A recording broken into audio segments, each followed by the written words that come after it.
Hello everyone and welcome back to a new series I will call Puzzle Time. And an important question I get asked a lot is, why should you make puzzles? Well, I could list a few reasons of why you should make puzzles, so now I will. It improves your tactical vision, it trains your imagination, it trains your calculation, it warms up the brain for better thinking, you learn new tactical patterns, you learn to recognize those tactical patterns, it trains your visualization skills, and it improves your intuition. Should I continue?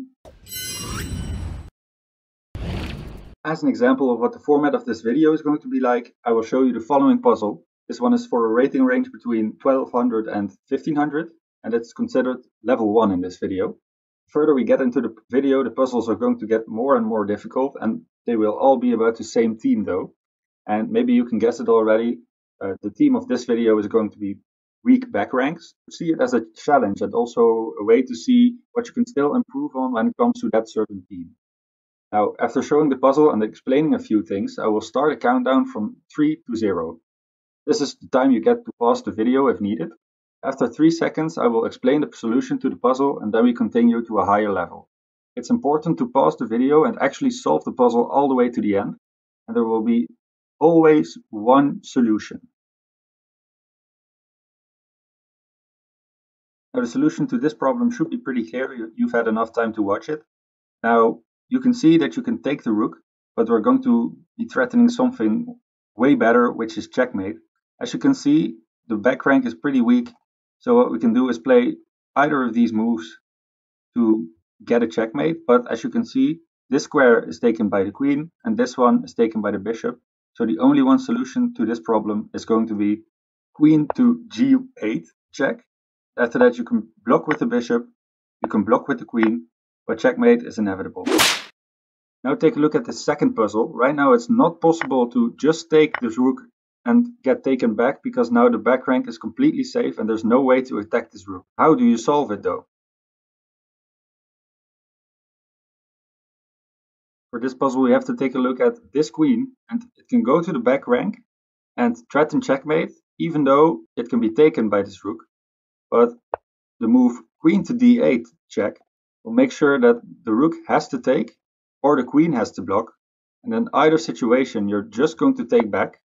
For example, when the queen moves back, you take the queen, and after that you take the rook with the rook, and it's checkmate on the back rank.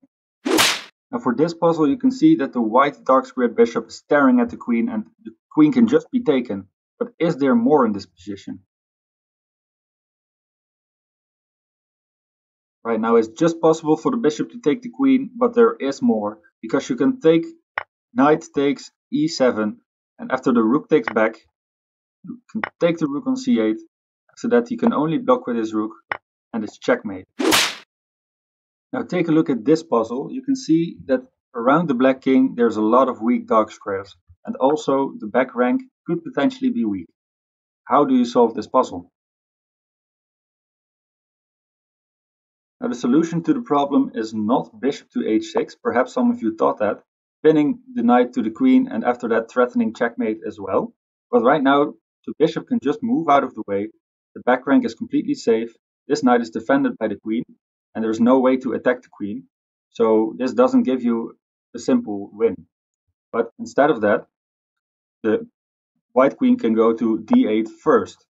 And now you might think, well, the bishop can move away and the rook attacks the bishop. Well, you can just take the rook now, and you are up enough material to win. But what if they try to attack you with the knight? Well, now first you take the knight. Now let's say they take back. There's this move, bishop to h6, check. And after they go over here, you can checkmate them on f8.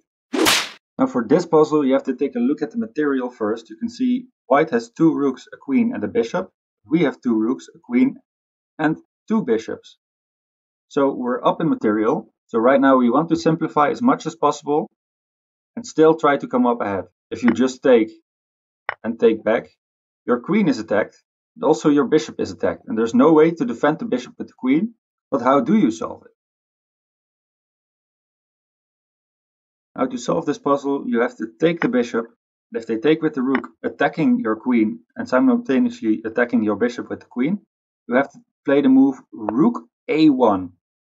And what you're threatening is taking this rook, and after the rook takes back, you give checkmate on the back rank. So it wouldn't be possible to take the queen. White has to figure out something else. And when he takes the rook and you take back, they still can't take your queen, because after that they have a back rank issue. And this is how you solve the puzzle. Now for this final puzzle, you have to take a look at this. The rook can't take this rook, because after that the knight would take back, and both knights actually cover all the squares on the back rank, and it's checkmate. How do you make use of that? There's actually a mate in 4 in this position. It starts after rook takes rook, and after the rook captures back, there's this move knight to f7 check. Now the rook has to take, because else it's checkmate on the back rank. And right now we have the move rook to d8 check. After rook to f8, we take the rook, and it's checkmate on the back rank. Did you manage to make it all the way to level 6? React in the comments. I really want to know how you found this video. Did you like it? Did you learn a lot from it? Should I make more of these videos? Let me know your opinion. I hope to see you back in another video soon. Bye bye.